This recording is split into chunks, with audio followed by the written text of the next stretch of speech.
Igreja, que a paz seja com todos, amém? Como nós pudemos ver ali no vídeo, é um país muito difícil de pregar a palavra, um país onde que seguir Jesus pode custar a sua própria vida. E o vídeo que nós assistimos foi uma reportagem que veio dos Estados Unidos. Americanos conseguiram entrar naquele país, no Irã, que durante muito tempo ficou como o segundo país que mais difícil de pregar o evangelho. Hoje está em 8º, mas ainda continua sendo um lugar muito difícil de pregar o evangelho. E os Estados Unidos conseguiu entrar lá dentro daquele país e filmar, como nós vimos, desde a pessoa sair da casa até ela chegar no culto. E ali nós pudemos ver como foi o culto. Irmãos, eu ouvi testemunho desse americano que disse que quando tem 20 visitantes no culto, os 20 são batizados no Espírito Santo. Quando tem 30 é 30, quando é 10 é 10, quando é 15 é 15. Imagina o poder de Deus naquele lugar, irmãos. Mas sabe por quê? Porque todos saem da casa no mesmo propósito. Todos saem da casa no mesmo pensamento. Todos saem da casa já louvando e adorando e bendizendo o Senhor. E isso não é diferente até nos dias de hoje, irmão. Porque até hoje, quando nós saímos da nossa casa no propósito de adorar e bendizer e glorificar o nome do Senhor, nós entramos por aquela porta ali, e quando chegamos aqui podemos sentir a glória de Deus sobre esse templo, irmãos. Irmãos, e ali nós pudemos ver o como é difícil servir a Deus naqueles países. E antes de começar, de trazer aqui uma meditação, eu queria estar lendo um e-mail que eu recebi de um dos irmãos que vivem no sudoeste asiático. Ele conseguiu mandar um e-mail para mim restrito, e ele me pediu para que não viesse falar com ele mais, porque está difícil a comunicação, o telefone deles tem sido grampeado, e eles não estão conseguindo comunicar com ninguém no Brasil. E ele mandou um e-mail para mim, eu chorei quando eu vi esse e-mail, porque eu mandei um e-mail para ele perguntando como que eles estavam, para que nós pudéssemos aqui no Brasil orar por eles. E ele mandou uma mensagem para mim no e-mail, não é uma mensagem comprida, e nem citou versículos da palavra de Deus, mas ele fez um pedido de oração. E ele disse assim: olá, Leonardo, que a paz esteja com todos os irmãos da Vila Regina. Damos graças a Deus por vossas vidas, por todo o comprometimento e dedicação na obra missionária. Minha família está bem, todos estão com saúde, porém existe uma perseguição constante para não anunciarmos o Evangelho. Somos vigiados todos os dias ao sair e entrar em casa. Meus filhos na escola são vigiados constantemente. Precisamos ter muita paciência e cuidado para pregar o Evangelho. O número de cristãos tem aumentado, porém precisamos muito da oração de vocês, pois corremos risco de ser pego todos os dias. Mas, irmãos, o meu pedido é para que vocês orem para nossos irmãos da Angola, urgentemente, pois o país está enfrentando um surto de várias doenças, como a malária. Em apenas um final de semana, em apenas 2 cemitérios na capital Luanda, foram sepultados 1.200 pessoas. Irmão, orem por nós e também por eles. Aproveitem, por favor, que vocês são livres no Brasil para reunir os irmãos todos os dias e orar pelas nossas vidas. Amém. Irmãos, o que me chamou a atenção é que, como nós vimos, o lugar que esse missionário chamado Uribatã enviou, é muito difícil pregar o Evangelho. Só que mesmo com toda a dificuldade, ele ainda foi capaz de pedir oração por outro país, por outra nação. E isso me chamou a atenção, irmãos. E aqui nós temos que aprender que nós temos uma grande liberdade no Brasil. Por exemplo, esse culto que nós estamos aqui, ninguém pode entrar por aquela porta agora, derrubar os diáconos e prender os irmãos e bater nos irmãos e vocês que estão aqui. Sabe por quê? Porque a lei da Constituição brasileira nos dá essa liberdade. Mas naquele país, seguir Jesus pode custar a vida. E isso nos faz pensar o que nós fazemos com a liberdade que nós temos. O que nós fazemos? Irmãos, quando uma pessoa aceita Jesus aqui, eu quero falar lá primeiro. Quando uma pessoa aceita Jesus lá, se você já viu aquela festa que estava ali, aquele Pentecoste, só por ser um culto comum, Imagina o que acontece quando uma pessoa aceita Jesus. E eu penso, nós somos livres no Brasil, e se lá eles são perseguidos tão cruelmente como nós vimos, ainda são capazes de pular, se alegrar e fazer tudo o que eles faziam. Imagine nós no Brasil, que somos livres, ninguém pode nos bater, ninguém pode nos prender. Irmãos, quando nós entendemos isso, quando uma pessoa aceita Jesus na igreja, toda a igreja tem que entrar num Pentecoste, toda a igreja tem que levantar a mão para o céu, dar glória, pular, rodar, tem que se alegrar, irmão, porque se eles se alegram mesmo diante da perseguição, por que é que nós se calamos? Irmãos, nós aprendemos com nossos irmãos em Cristo, nós temos que aproveitar a liberdade, nós temos que orar pelos nossos irmãos, não podemos esquecer deles, irmãos. Não é possível, os nossos irmãos que são perseguidos têm que nos ensinar como nós devemos ser cristãos, sendo nós livres aqui no Brasil. Mas irmãos, eu queria meditar com você na palavra do Senhor, porque certamente o Senhor tem algo para falar conosco nessa noite. O Senhor já está falando conosco através desse vídeo, através desse testemunho, mas eu queria que você se colocasse de pé, e que nós possamos fazer desse culto um culto como nós vimos ali hoje, irmãos. Que até o final dessa reunião você possa se alegrar mais e mais e mais e mais, e dar glória mais e mais e mais, e dar aleluia mais, e levantar a mão mais vezes, e pular e gritar e dizer: eu estou na tua casa, Senhor. Louvado seja o nome do Senhor Jesus. Abra comigo a Bíblia no Evangelho. O Senhor escreveu Lucas no capítulo 6. Lucas no capítulo 6. Louvado seja o nome do Senhor. Se alegre aí, irmãos, glorifique ao Senhor. Você está na casa do Senhor, aleluias. Lucas capítulo 6, no versículo 13, aleluias. Lucas capítulo 6, versículo 13, amém? Diz assim: ao amanhecer, chamou os seus discípulos e escolheu 12 deles. E escolheu 12. Agora, vai um pouco adiante comigo, Lucas, capítulo 10. Vira algumas páginas adiante. Lucas, capítulo 10. Versículo 1. Olha o que diz. Lucas 10, versículo 1. Depois disso, o Senhor designou outros 72. E designou o Senhor outros 72. Agora vai mais adiante comigo. Agora nós vamos no livro de Atos. Veja o que, não sei se você está entendendo o que está acontecendo. Atos capítulo 1. Atos capítulo 1, versículo 15.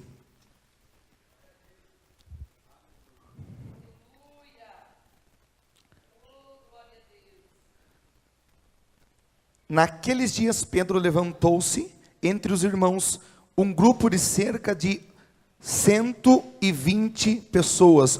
Um grupo de cerca de 120 pessoas. Vai um pouco mais à frente, Atos 2. Atos 2, 41. Atos 2, 41. Os que aceitaram a mensagem foram batizados. E naquele dia houve um acréscimo de cerca de 3.000 almas. Pode se assentar. Gostaria que você fechasse os teus olhos. Feche os teus olhos.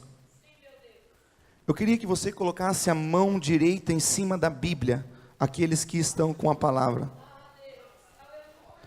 Nós vamos fazer uma oração que eu aprendi com um dos missionários que estão nos países mais perseguidos do mundo.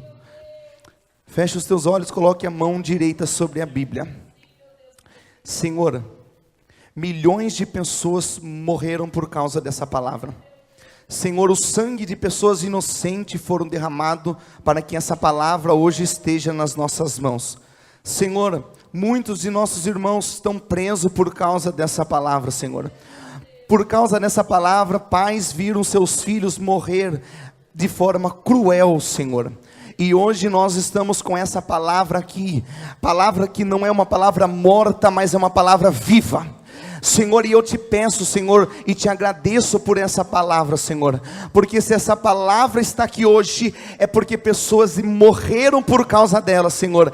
E eu te peço, Senhor, fala conosco por meio desta poderosa palavra, Senhor, palavra eficaz, viva, que penetra no lugar mais profundo, onde a medicina nem a psicologia pode alcançar, Senhor, na divisa da alma e do espírito. Essa palavra que é uma palavra como espada de dois gumes, Senhor, eu te peço, Senhor, fala conosco, e aquilo que essa palavra falar, que nós possamos ouvir, meditar e cumprir e obedecer essa palavra, porque se amamos tua palavra, nós meditamos e obedecemos ela, em nome de Jesus, amém. Louvado seja o nome do Senhor. Irmãos, é muito forte quando nós falamos sobre a igreja perseguida. E hoje nesse culto de missões, o Senhor nos leva a falar não só sobre a igreja perseguida, mas fazer com que a nossa fé seja fortalecida e também que nós possamos pensar como está a nossa vida como cristãos. Irmãos, o Senhor me deu um tema, eu queria que você repetisse assim: discípulos. Mais forte para o Senhor, diga discípulos ou seguidores.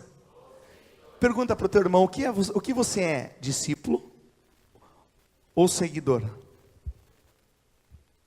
Irmãos, quando nós lemos aqui a palavra do Senhor, nós vimos o quê? Nós vimos que começou com 12. Aí Jesus, ao discipular os 12, tornaram 70. E depois 120. E depois 3.000. E depois 5.000. E hoje nós estamos aqui no ano de 2017. Sabe por quê? Porque um dia alguém começou a fazer discípulos. Hoje nós estamos aqui no ano 2017, sabe por quê? Porque há mais de 2.000 anos atrás, Jesus começou a fazer discípulos. E eu quero te dizer, meu amado irmão e irmã que está aqui nessa noite, sabe por que nós estamos aqui sentados? Porque não é porque Jesus fez milagre, não é porque Jesus pregou bonito ou ensinou uma multidão, não é porque Jesus andou sobre as águas ou falou para Lázaro, se levanta aí da tumba, porque eu tenho obra na tua vida. Não, nós estamos aqui porque um dia Jesus chamou 12 e disse assim, ó, eu não vou poder estar todo o tempo com vocês, mas de vocês vão surgir 70, e depois 120, e depois 3.000, e depois 5.000, e depois 1 milhão, e depois 2 milhões, depois 3 milhões, mas fica tranquilo, porque um dia eu vou voltar para encontrar essa multidão, e vou me encontrar com vocês nos ares. Irmão, Senhor e você estamos aqui hoje. Se eu e você, se você está sentado aqui, é porque Jesus fez discípulos. Irmãos, o que Jesus está querendo falar para nós, o que Jesus está querendo nos ensinar que Ele precisa que nós venhamos fazer discípulos. Irmãos, Jesus não veio à terra apenas para fazer milagres. Jesus não veio à terra apenas como um pregador, como profeta. Não, Jesus veio à terra como Messias, para fazer discípulos, irmãos. Jesus não veio aqui apenas para fazer um milagre e uma multidão dizer ele fez milagre, ele multiplicou pão. Não, porque milagre até os profetas fizeram, irmão. Lembra de Eliseu, que após morrer, até os seus ossos ressuscitou. Irmão, o profeta também já havia feito milagres. Então Jesus não veio para fazer milagres, Ele veio para ensinar o caminho do Evangelho, o caminho da perfeição. Ele veio ensinar que nós temos que ter uma nova vida, mas tenhamos também que fazer discípulos. Jesus está falando comigo e com você aqui hoje. Irmão, não pense antes de eu estar aqui nesse altar, se Deus não havia falado comigo. Deus falou comigo, e eu chorei diante de Deus, ouvindo o que o Senhor estava dizendo. Irmãos, por que o islamismo ainda está vivo até hoje? Porque o hinduísmo, o budismo, o judaísmo, o cristianismo está tanto tempo subsistindo, irmão. Por quê? Não é pela verdade, porque nós sabemos que o que o hinduísmo ensina não é verdade, nós sabemos que o budismo ensina não é verdade. Então não é pela pregação, mas é por fazer discípulos. discipulado. Essa é a resposta de nós estamos aqui. Irmãos, nós vimos essas religiões tão antigas até hoje de pé. Mas eu quero dizer para você, irmão, que Deus nos deu a oportunidade de estar dentro do verdadeiro ensinamento, da verdadeira palavra, da verdadeira obra, irmãos. Nós temos que aproveitar essa liberdade que nós temos, irmãos. Nós, irmãos, quando eu olho para a palavra de Deus, eu vejo que Abraão, a Bíblia não fala que Abraão viu tantos milagres, fez tantos milagres, não. Estuda a palavra, você vai ver Abraão, não fala de sinais, de milagres que aconteciam, não. Quando nós vemos sobre Davi, não vemos grandes milagres acontecendo, mas eu admiro esses dois homens, porque apesar de nós não vemos milagres que eles fizeram, são pessoas que fizeram discípulos, irmãos. Lembra de Abraão, discipulou Isaac, e se nós estamos até aqui hoje é porque ele fez discípulo. Irmão, lembra de Davi? Davi, certa vez, o povo de Deus estava sofrendo porque a arca da aliança havia sido tirada de Israel, e a arca simbolizava a presença de Deus, e por um tempo o povo de Deus estava sofrendo, porque a arca foi tirada, e o povo não conseguia vencer os filisteus. Mas chegou um certo dia que Davi olhou para um povo, e disse assim: ninguém dá nada para esse povo, é um povo como se fosse nos dias de hoje marginais, pessoas que ninguém dá nada, desacreditado, desesperançado, pessoa que não tem esperança, não tem expectativa de vida. Aí Davi olhou e disse: ninguém acredita neles, mas eu acredito, porque eu sei o Deus que me chamou. E ele olhou para aqueles discípulos e disse assim: ninguém acredita em vocês, mas eu vou fazer vocês meus discípulos, e vocês vão trazer de volta a arca da aliança, vocês vão trazer de volta a presença de Deus para Israel. Irmão, vamos fazer discípulos, vamos fazer discípulos. É para isso que Jesus nos chamou. Irmãos, abra comigo a Bíblia em Atos capítulo 5. Veja o que a Bíblia diz, irmãos. Atos capítulo 5, versículo 34. Aleluia.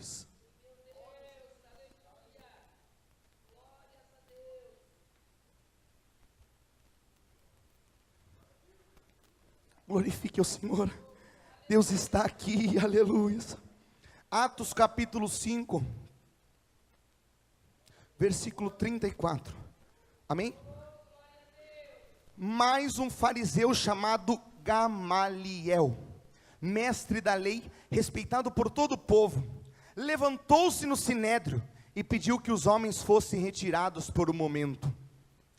Então lhes disse: israelitas, considerem cuidadosamente o que pretende fazer a estes homens. Há algum tempo apareceu Teudas, reivindicando ser alguém, e cerca de 400 homens se juntaram a ele.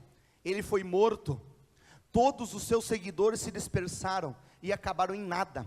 Depois dele, nos dias do recenseamento, apareceu Judas, o galileu, que liderou um grupo em rebelião. Ele também foi morto e todos os seus seguidores foram dispersos. Portanto, nesse caso, eu os aconselho: deixe esses homens ou discípulos de Jesus em paz e soltem-nos. Se o propósito ou atividade deles for de origem humana, fracassará. Mas se proceder de Deus, vocês não serão capazes de impedi-los, pois se acharão lutando contra o Deus.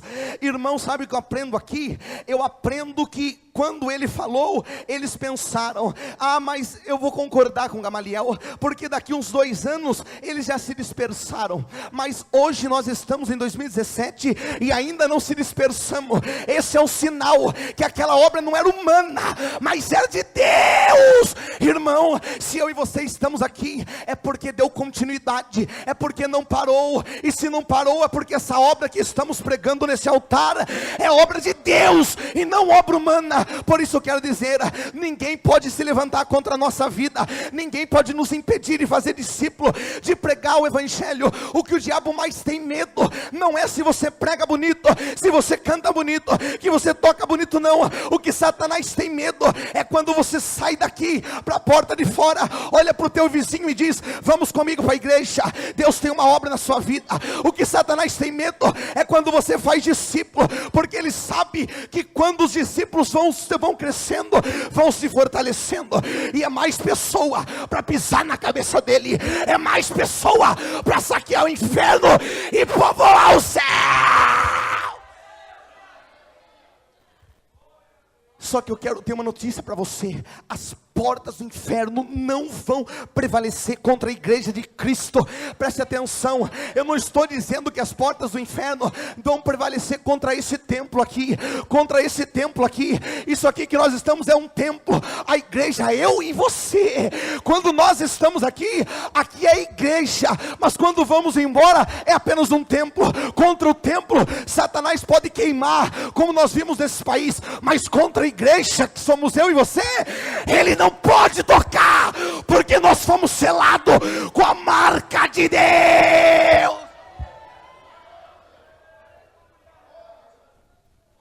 Aleluia. Contra a nossa vida ele não pode tocar, contra a tua vida ele não pode tocar. E por isso que nós devemos evangelizar, irmãos. É por isso que nós devemos pregar a palavra. É por isso que não podemos cessar, irmão. Irmão, sabe para quem foi a grande comissão de Jesus?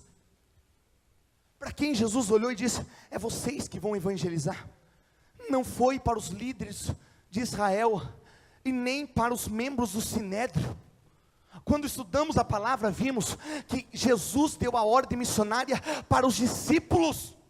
Irmão, a comissão de evangelizarmos o mundo não é apenas para alguns, não é apenas para os pastores, para o presidente de missões, não é simplesmente para os levitas, não. Essa comissão é para todos aqui, porque eu creio que estou pregando não para seguidora, porque seguidor anda com Jesus, mas não quer obedecer a palavra, não quer fazer discípulo, não quer evangelizar. Mas como eu creio que eu estou pregando para uma igreja de discípulos, essa comissão foi entregue em minha mão, na tua mão também, irmão.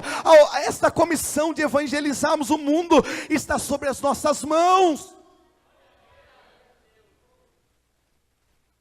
Nós não estamos aqui, irmãos, por acaso. Nós estamos aqui porque somos discípulos. E discípulo, ele procura ser como seu mestre, ele procura ser como aquele que o discipulou, ele procura andar da mesma forma, falar da mesma forma, seguir os mesmos passos. Irmãos, precisamos fazer discípulos, precisamos evangelizar, precisamos levar a palavra. Irmãos, deixa eu contar um testemunho para você. Eu estava vendo um missionário do Irã mesmo, que nós assistimos hoje, e ouvi um missionário dizendo assim: eu fiquei 6 anos preso na prisão, e o crime que ele cometeu por seguir Jesus, como nós vimos no vídeo, era pena de morte. Ele entrou na prisão sabendo que ele ia ser torturado quantos anos eles quisessem, e mesmo assim o seu fim seria a pena de morte. Mas sabe o que aconteceu? Deus teve misericórdia da vida dele. Sabe por quê? Para que o testemunho dele alcançasse aqui o Brasil, a Vila Regina, eu e você. E sabe o que ele disse? Quando ele saiu da prisão, um americano conseguiu se comunicar com ele, e o missionário disse assim: quando eu saí da prisão, eles colocaram eu sentado num banco, olharam bem nos meus olhos e disseram assim: por que tanto sofrimento? Por que você não nega Jesus? Por quê? Porque você viu seu filho morrer na sua frente, e você ainda continua falando que não vai negar Jesus. O que é que você tem? Você é doido, você é louco. Por que você ainda continua falando de Deus, que quer seguir a Deus? Seja feliz, tenha paz do lado da sua esposa ainda está viva. Viva uma vida feliz. Por que você continua insistindo em Deus? Sabe qual foi a resposta dele? Eu não posso fazer isso, não posso negar Jesus. Eu não posso deixar de amar Jesus. Sabe o que ele disse? Ele disse assim, ó, Lucas, a Bíblia diz, Lucas, no capítulo 14, 26, olhou para aqueles homens e disse assim, sabe o que está escrito? Está escrito, se eu amo meu pai mais do que a Jesus, se eu amo os meus filhos mais do que Jesus, se eu amo a minha própria vida mais do que Jesus, eu não posso ser discípulo de Jesus. E aqueles homens disse, você é doido mesmo, pode ir embora. Não entendeu o que aquele homem disse. E assim nós temos que meditar também, irmãos. Somos discípulos de Jesus ou não? Às vezes é tão fácil dizer, eu sou discípulo de Jesus, é claro que eu sou, mas às vezes parece que somos mais seguidores do que discípulos, porque se somos discípulos, a nossa preocupação maior é em fazer discípulos, porque discípulo multiplica, e eu louvo a Deus, irmãos, porque eu posso ver aqui na Vila Regina, uma igreja que faz discípulos. Quando eu olho para os jovens dessa igreja, eu vejo trabalho de célula, eu posso ver que essa igreja é uma igreja que faz discípulo. E quando eu entrei na porta daquela igreja, eu olhei aqui um projeto chamado Obed-Edom, eu falei, meu Deus, esse projeto também tem por objetivo fazer discípulos. Só que não é apenas para alguns, é para todos nós. Nós temos que fazer discípulos, irmãos. E eu quero falar para você, não precisa falar muito. Às vezes você fala assim, como que eu vou evangelizar? Eu já vi algumas pessoas falar assim, às vezes eu encontro alguém no banco, no carro, no táxi, no ônibus, na cidade, na loja, e eu tento falar de Jesus para ela, mas não consigo, sabe, eu tenho essa dificuldade.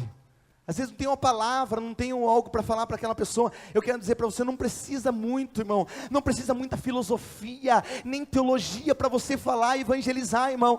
Irmãos, quando nós abrimos a Bíblia em 1 Coríntios 2, do 1 ao 4, você vai ver Paulo dizendo para a igreja de Coríntio, dizendo assim, ei, quando eu vim evangelizar vocês, eu deixei de lado toda a minha filosofia, toda a minha sabedoria, toda a minha teologia, todo o meu conhecimento, e apenas sabe o que eu preguei para vocês? Eu preguei que Jesus morreu na cruz, mas também ressuscitou, para que você também morra para o mundo, e nasça para uma nova vida, para que você tenha uma vida eterna, ao lado do nosso Deus poderoso, que está sentado no terceiro céu. Paulo disse, eu deixei de lado, irmão, Paulo era um homem muito intelectual, muito conhecedor, que estudava muito, mas ele disse, eu não usei minha filosofia, eu não usei meu conhecimento, usei apenas a palavra do Evangelho. Sabe o que nós precisamos pregar? O Evangelho. Sabe o que eu e você precisamos pregar? As boas novas. Não precisa nada mais do que isso, precisa enfeitar. É isso, irmão. É isso que a pessoa que passa aqui, quando entra no mercado aqui do lado e passa aqui na frente, às vezes ela passa assim com o olho assim, eu preciso de ajuda. É isso que ela precisa, irmão. As pessoas estão perto de nós, não estão longe. Os discípulos não estão longe, estão do nosso lado. Basta nós acreditarmos como Davi acreditou naqueles soldados chamados valentes de Davi. Basta apenas acreditar neles. É isso, não precisa mais nada, irmãos. Agora, às vezes, eu vejo o que acontece, o quê? Uma grande dificuldade, e a pessoa desanima, e ela não evangeliza, e ela não consegue pregar mais. Irmãos, nós temos que olhar para a nossa fé. Sabe qual é a fé do verdadeiro discípulo? Pergunta para a pessoa do seu lado, sabe qual é a fé do verdadeiro discípulo? A fé do verdadeiro discípulo está escrito em João capítulo 11. Sabe qual é a fé? É a fé que diz assim, quem crê em mim, ainda que morra, viverá. Mas quem vive e crê em mim, nunca morrerá. Essa é a fé. Essa é a fé que mantém íntegra, mesmo diante das dificuldades. Essa é a fé que Jó tinha, perdeu filho, saúde, casa, bem, mas continuou e ainda viu Deus restituir sua vida. Sabe por quê? Porque tinha fé do verdadeiro discípulo. A fé que mantém íntegra, mesmo diante das dificuldades. Irmãos, nós temos que ter essa fé. Sabe o que a Bíblia diz? A Bíblia diz que a nossa fé, Paulo, ela está fundamentada, olha aí, fundamento, embasada, firmada, aonde? Diz que é na certeza da vida eterna que já foi preparada para aqueles que creram no Senhor. Olha onde está fundamentada a nossa fé. Não está fundamentada no que nós temos na nossa casa, ou não, se nós estamos hoje com fartura, ou como Salomão disse em Provérbios 16, apenas com um pedaço de pão. Não, Não importa a situação que você esteja, a sua fé está fundamentada não é nas coisas da terra, mas é na certeza, a esperança da vida eterna. Irmão, quando nós temos essa fé, mesmo que nós passamos por dificuldades, continuamos crendo no Senhor. Quantas pessoas estavam sentadas nessa igreja e hoje não estão mais? Sabe por quê? Porque no momento da dificuldade abandonaram o barco. Mas eu quero dizer para você, irmão, eu e você não temos essa fé. A nossa fé está fundamentada no Senhor, e está fundamentada na oração que o profeta Abacuque fez, no capítulo 3 de Abacuque, versículo 17, Abacuque disse assim: porquanto ainda que a figueira não floresça, ainda que a vide não dê os seus frutos, ainda que os animais do pasto tenham sido arrebatados, todavia eu olho para o céu e posso dizer: o Senhor é a minha alegria, Ele é a alegria da minha vida, eu me alegro nele, porque Ele é o Deus da minha salvação. Essa é a nossa fé, irmão, essa tem que ser a tua fé. Essa é a nossa fé, irmão. Não desista de Jesus por nada. Não deixe de evangelizar por causa das dificuldades. Irmãos, pense comigo. Paulo, no final do livro de Atos, começou a ser jogado de uma cidade para outra. Jogava numa cidade, vai morrer aqui. Será que eu vou morrer aqui, Senhor? Não sei. Jogavam para outra cidade, será que eu vou morrer aqui? Mas tem que ser jogado aqui. Como se fosse jogado, irmãos, como se não fosse ninguém. A igreja de Éfeso estava chorando porque amava Paulo, e Paulo olhou para eles e disse assim: viu, eu nunca mais vou ver vocês. E ele, imagina como estava o coração daquele homem, dizendo: Deus, eu abandonei tudo, a minha vida, aprendi com Gamaliel, que nós ouvimos aqui, e mesmo assim, Senhor, não sei porquê, passar por tudo. Não, Paulo nunca murmurou assim, irmão. Mas sabe o que a Bíblia diz? A Bíblia diz que depois de tudo isso aí, esse sofrimento, Paulo subiu num navio, e começou a andar no mar, irmão, e sabe o que aconteceu? Paulo disse assim: não vamos, porque vamos afundar, porque é perigoso. Mas aí os homens não quiseram ouvir o servo de Deus, não quiseram ouvir o homem do Senhor. Aí o que aconteceu? Afundou o barco. E o que aconteceu com Paulo? Quase morreu afogado, teve que lutar para sobreviver na água. Não sei se pegou um pedaço do navio e foi até chegar na ilha. E quando chega na ilha, irmão, um detalhe: Paulo chega na ilha e a cobra pica uma pessoa só. Ah, mas então deve ser os que não servem a Deus, deve ser os que não têm vida com Deus. Mas quem que picou? O servo de Deus, o que entregou a sua vida para Deus, para seguir a Deus. Irmãos, muitos de nós aqui, poucos de nós, talvez só a pastora que entregou a vida totalmente, disse: eu vou servir o ministério, essa será a minha vida.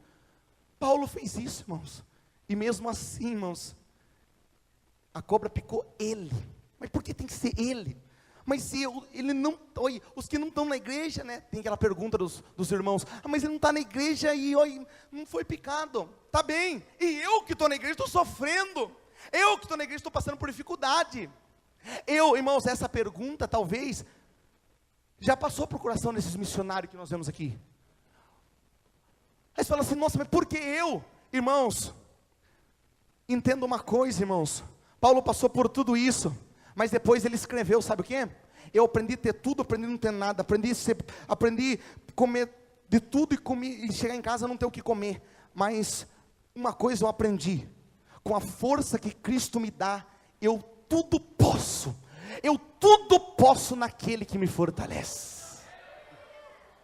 Irmãos, entenda uma coisa, e eu quero, aí você diz assim: mas Léo, mas por que o servo de Deus tem que passar? Aí eu quero dar eu quero deixar um versículo para ficar gravado no teu coração. Romanos capítulo 8, versículo 18, Paulo mesmo, ele disse: porque por mim tenho por certo que o sofrimento do tempo presente não há de se comparar com a glória que há de ser revelada.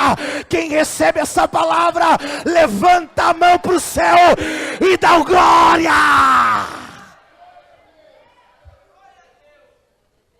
Você pode estar hoje, o barco está balançando, mas fique tranquilo, do outro lado Jesus vai se encontrar com vocês.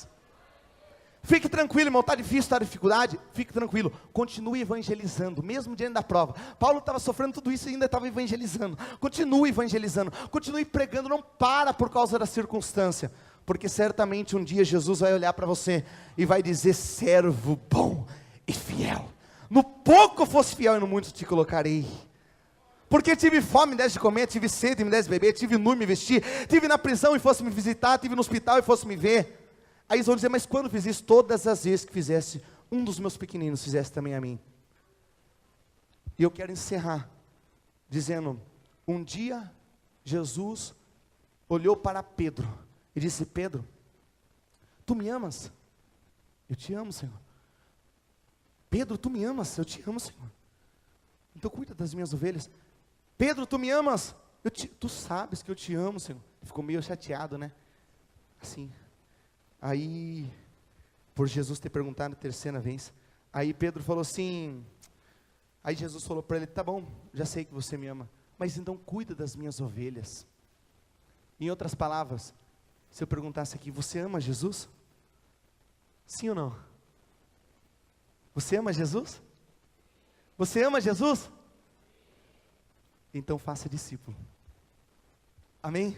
Aplauda o Senhor.